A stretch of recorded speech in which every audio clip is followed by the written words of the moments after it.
Bonjour et bienvenue à cette nouvelle vidéo. Alors vous le savez, si vous suivez ces vidéos depuis une bonne année maintenant, on a eu l'occasion de parler pas mal du secteur de l'énergie, de l'inflation des prix du secteur de l'énergie, pour des raisons structurelles, pour des raisons Covid, et donc des raisons qui resteront quand même post-Covid, qui resteront d'actualité. Donc on avait pu notamment parler des raisons structurelles de penser à la hausse du pétrole, raisons structurelles de penser également à la hausse du gaz, des raisons géopolitiques également.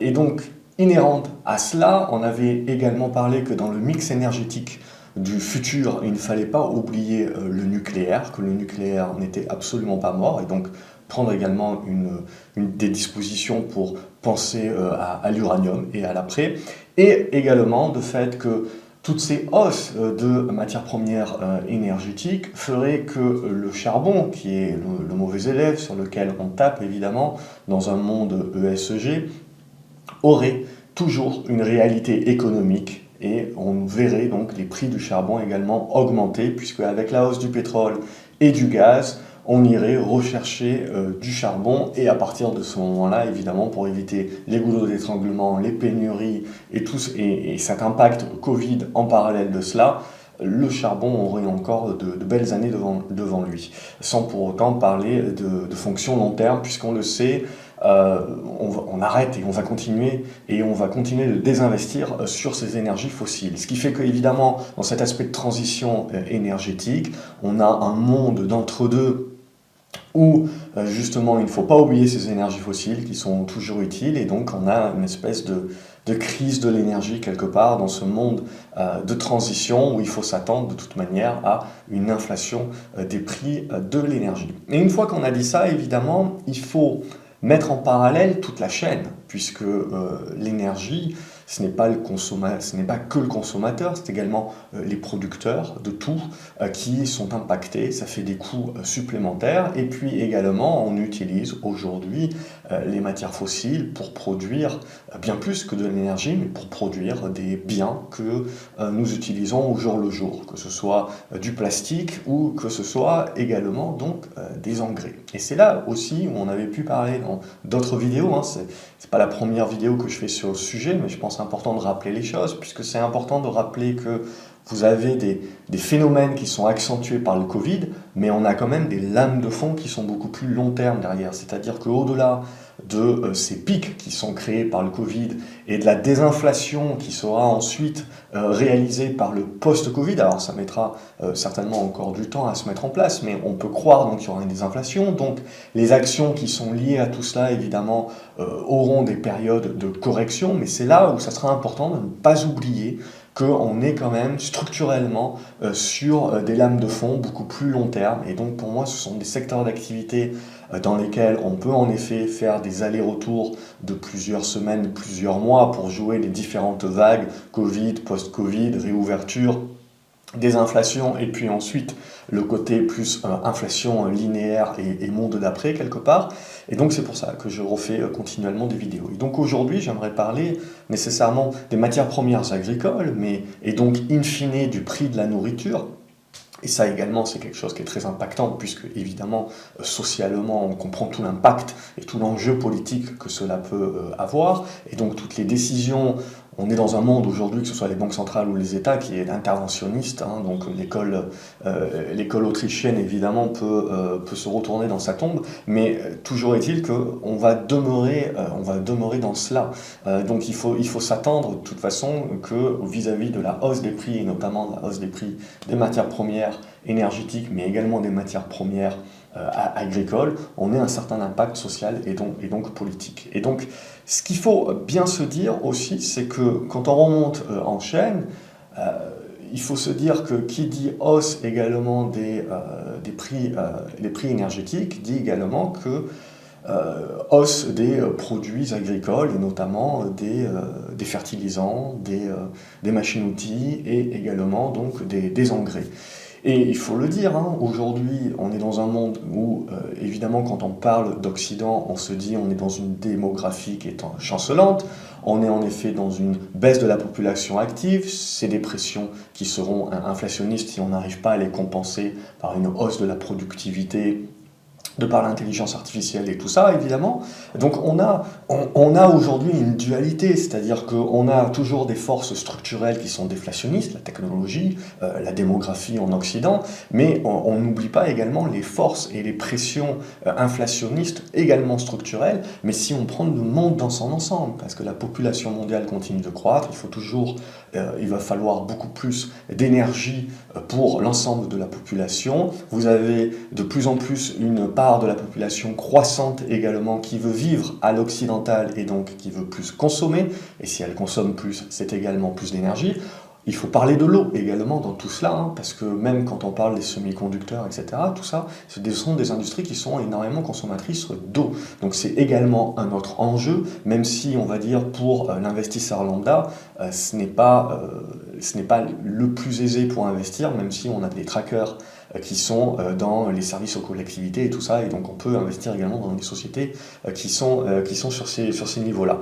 Mais toujours est-il que voilà, il faut bien prendre en compte également qu'on a une hausse des prix également dans tout ce que l'on va produire, et ce qui est utilisé aujourd'hui pour produire notamment des engrais, c'est aussi essentiellement du gaz naturel et du pétrole. Alors, je ne vais pas rentrer dans le détail, parce que ce n'est pas ma spécialité également, des différents engrais. Il faut savoir que vous avez 3 grandes familles d'engrais, et qu'en gros, vous avez 2 de ces familles-là où le marché est assez concentré. Vous avez en gros 2-3 gros acteurs, et vous avez l'autre marché où là, c'est beaucoup plus, vous avez une multitude d'acteurs. Donc du coup, ce qu'il faut bien se dire, c'est que quand on parle des engrais également, quand on parle également donc de la façon dont on va traiter les champs, on a également une carte ESG, c'est-à-dire le monde de demain, c'est également faire plus de l'éco-friendly, plus de vert, et donc l'enjeu pour ces sociétés également, c'est de se tourner en gros vers leur propre transition écologique,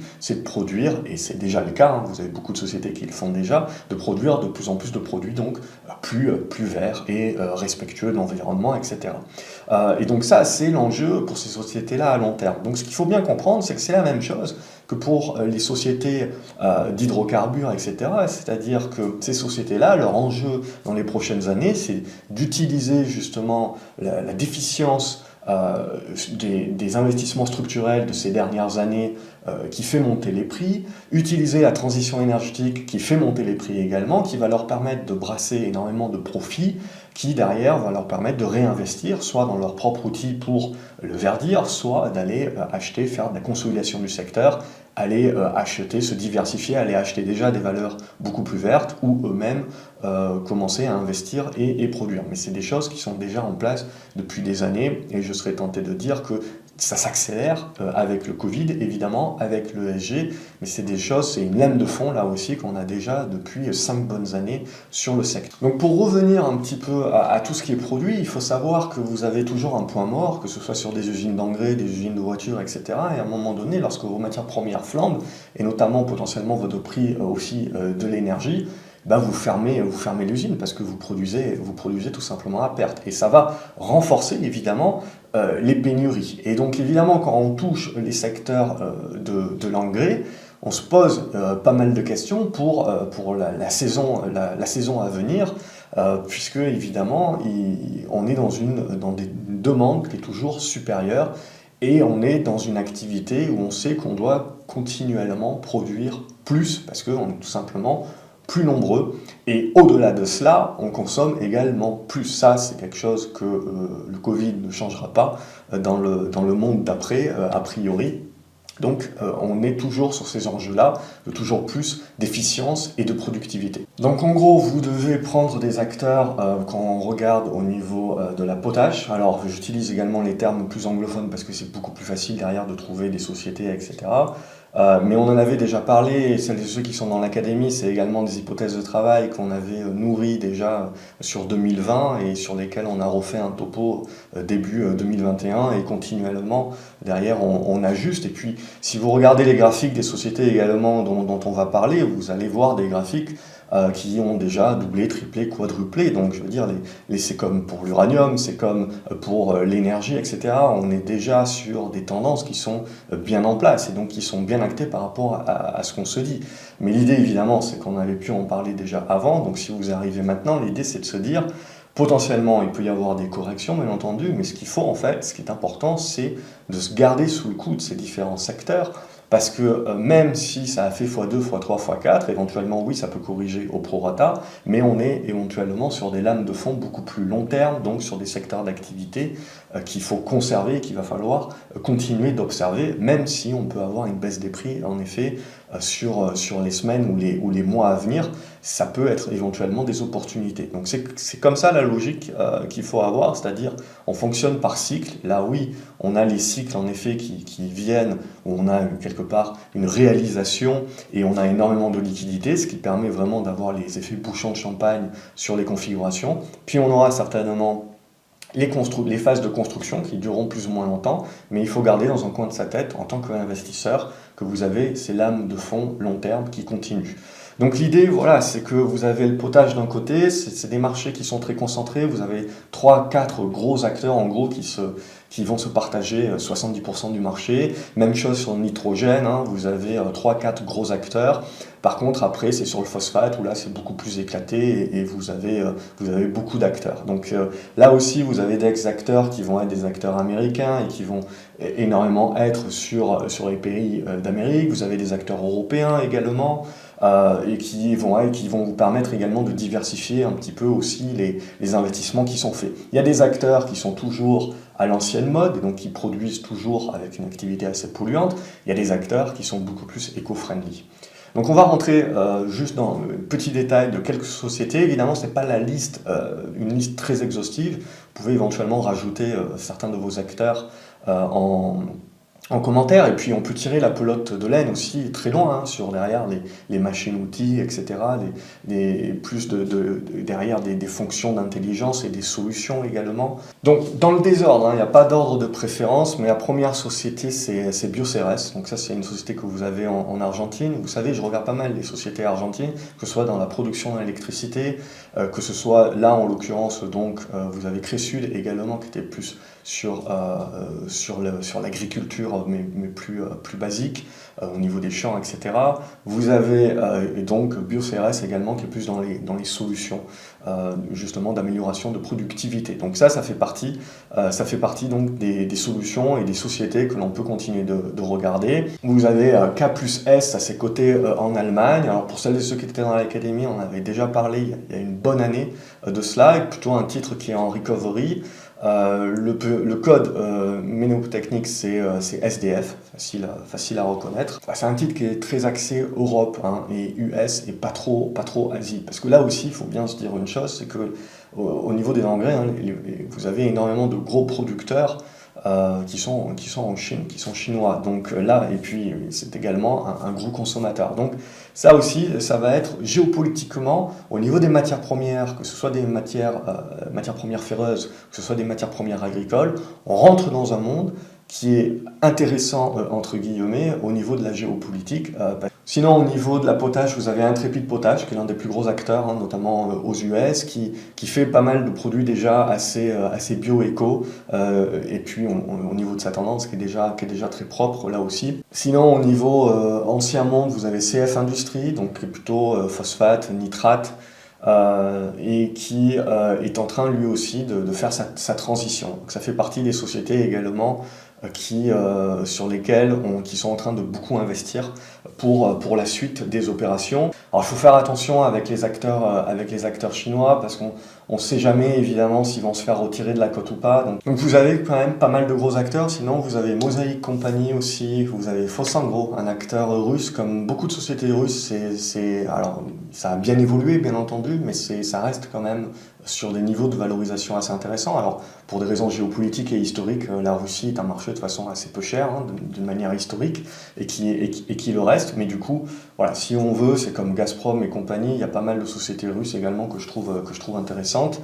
Vous avez également Yara International aussi, qui est pas mal comme société européenne, qui également est assez tournée vers l'éco et la production un petit peu un petit peu plus verte. Et puis évidemment, on ne citera plus le Nutrien qui fait partie aussi des gros acteurs. Donc voilà un petit peu évidemment quand vous allez regarder les graphiques de ces sociétés-là, c'est des sociétés qui sont déjà dans des belles tendances haussières, limite en train de consolider. Ça peut corriger, mais l'idée c'est d'avoir une vision beaucoup plus long terme sur ces acteurs-là, justement, et de profiter éventuellement, de continuer de les suivre. C'est le but de cette vidéo, c'est de garder tout cela en tête, de se dire qu'une fois qu'on a ce mouvement court terme qui est passé, il faut ne pas oublier que le mouvement moyen terme, c'est éventuellement des mouvements de consolidation, de reprise de souffle, mais qui peuvent être des opportunités pour le plus long terme. Voilà, j'espère que vous avez apprécié cette vidéo.